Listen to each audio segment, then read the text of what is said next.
Okay, now we're going to apply this simple theory to the real world.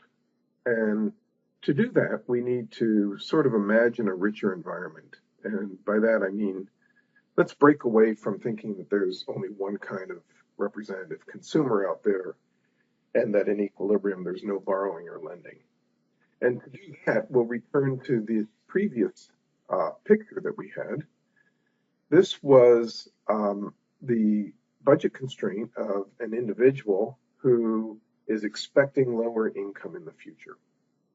And what this budget constraint shows is that if you're up here and you're a lender, then the expectation of lower income induces this lender to save more because you want to try to push your consumption into the future. On the other hand, if you're a borrower,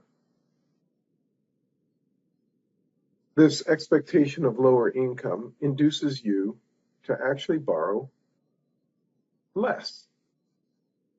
But borrowing less is the same thing as saving more. So in other words, it doesn't matter whether you're a borrower or a lender. If you expect lower income in the future, today you're going to save more and try to move some of today's income into the future where you're expecting to have lower income. So whether you're a borrower or a lender, you're going to respond to expected lower income by raising your savings. And so this is going to shift the aggregate savings function out. What we see here is the aggregate savings function shifts out. The level of savings is going to rise from S1 to S2. But remember that income today hasn't changed.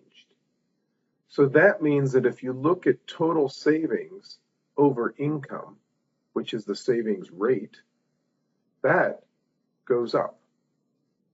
So what this simple theory predicts is that if you're heading into a recession and people expect that there's going to be lower income in the future, then all kinds of consumers today, whether they're lenders or borrowers, are going to reduce their borrowing, increase their saving, and the aggregate savings rate should jump up. Well, lo and behold, this is what we saw in actual data. So this is a graph of the recession that we just went through. And we see that personal income peaked before the recession, and so did consumption. But people were starting to get the sense that there was going to be a recession in the future. What they did, they reacted to that by reducing their consumption. And this resulted in there being a very large increase in the savings rate. So the simple theory that we have, which predicts that you should get a spike in the savings rate leading up to a recession, is borne out by the data going into the last recession in the United States.